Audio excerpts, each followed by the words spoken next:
এতদিন যে পৃথিবীতে হাঁটছি, মানে ওই যে জীবনানন্দ দাশের মতো কবিতার লাইনের মতো, যে 1000 বছর ধরে আমি পথ হাঁটিতেছি পৃথিবীর পথে। তো এটা না, আমি তখন আসলে বুঝতাম না যে 1000 বছর ধরে এটা আসলে কি বোঝাচ্ছে, যখন আমি প্রথম জীবনানন্দ দাশ পড়ি বা একটু ছোট বয়সে। বাট আফটার ফিউ ইয়ার্স, যখন আরেকবার জীবনানন্দ দাশ পাই, মানে থাকে না যে ঘুরে ফিরে পাওয়া, তখন আমার মনে হয়েছে যে এই ক্লান্তিটাই তো আমি বয়ে নিয়ে বেড়াইতেছি। সো এই এতদিন পৃথিবীর পথে ধরো যে হাঁটার পরে মনে হয়েছে যে আমরা নিজের জন্য কোনোভাবেই বাঁচতেছি না।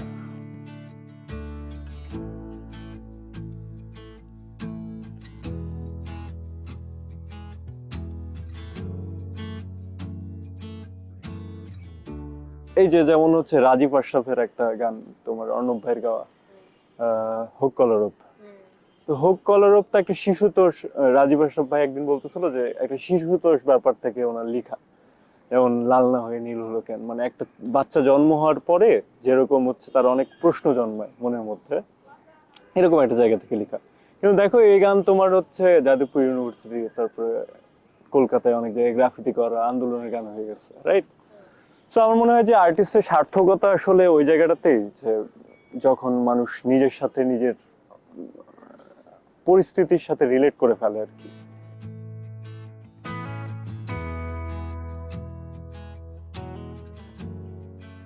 লেনার্ড কোহেন আমার নিয়মিতই শোনা হয়। তারপরে ধরো যে ডেমিয়ান রাইস শোনা হয়। ডেমিয়ান রাইস আমার কাছে মনে হয় যে আমার কথাবার্তা লিখে গেছে, বাট এটা বললে আসলে হয় কি অনেক রিভিল করা হয়ে যায়, কারণ ডেমিয়ান রাইস এত পার্সোনাল জিনিসপত্র নিয়ে কথাবার্তা বলে যে মনে হয় যে আমার কথাই বলতেছে, মানুষ শুনলে আর কি বুঝে পারবে। এনিওয়েজ, জেফ বাকলি শুনি।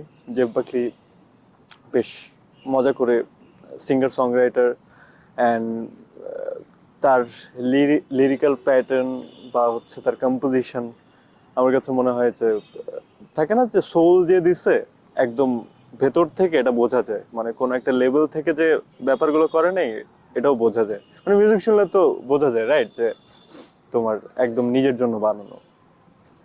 আর জেফ বাকলি আর একটা মজার ব্যাপার হলো তোমার, যে জেফ বাকলি শুনলে মনে হয় যে খুব ইজি জিনিসপত্র গানে, বাট তুলতে গেলে খবর হয়ে যায়।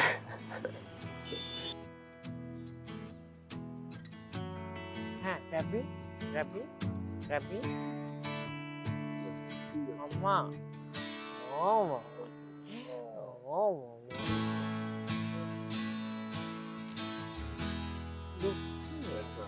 পৃথিবীর পথে যদি আবার কেউ হাঁটে নতুন করে, তো আমি তো চেষ্টা করতেছি যে নিজের জন্য বাঁচতে আজকাল। তো আমার মনে হয় যে শুরু থেকে তার চেষ্টা করা উচিত নিজের জন্য বাঁচার। কেউ চলে গেলে যদি ব্যাপারটা বলো, তাহলে আমার কাছে মনে হয় যে তোমার আহ, এক একজনের পার্সপেক্টিভে তো এক এক রকম তাদের চলে যাওয়াটা হয়। কারণ আমাকে যদি বলা হয় যে গরুর একটা দৃশ্য, এটা আমি আমি ছোটবেলা বা আমার গ্রামে যেটা দেখছি, আমার কাছে ওইটাই মাথার মধ্যে ঘুরবে, রাইট? সো কেউ চলে গেলে তুমি যখন আমাকে মানে গানের নামটা বললে বা টাইটেলটা বললে বা লাইনটা বললে, তখন আমার কাছে ওই চলে যাওয়ার, মানে আমার চলে যাওয়ার যে গল্পটা, এটাই আমার মাথায় ঘুরছে। সো আই গেস আমার কাছে মনে হয় যে লিসেনারদের কাছে বা যেই গানটা শুনবে তার কাছে তার চলে যাওয়ার ঘটনাটাই রিফ্লেক্ট করবে আর কি। ডিসেম্বরে রিলিজ হচ্ছে কেউ চলে গেলে, গ্যাব্রিয়েল ভাইয়ের।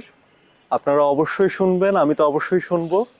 এবং এই সোশ্যাল মিডিয়াতে এখন হাজারটা জিনিসপত্র, কোনটা আসলে আপনারা অ্যাডপ্ট করবেন বা সোল দিয়ে ক্রিয়েট হওয়া জিনিস, নাকি ওই 15 সেকেন্ডের অ্যাডপ্ট করা জিনিস, এটা আপনাদের উপরে, সিদ্ধান্ত আপনাদের। সো অবশ্যই শুনবেন, ভালো জিনিস।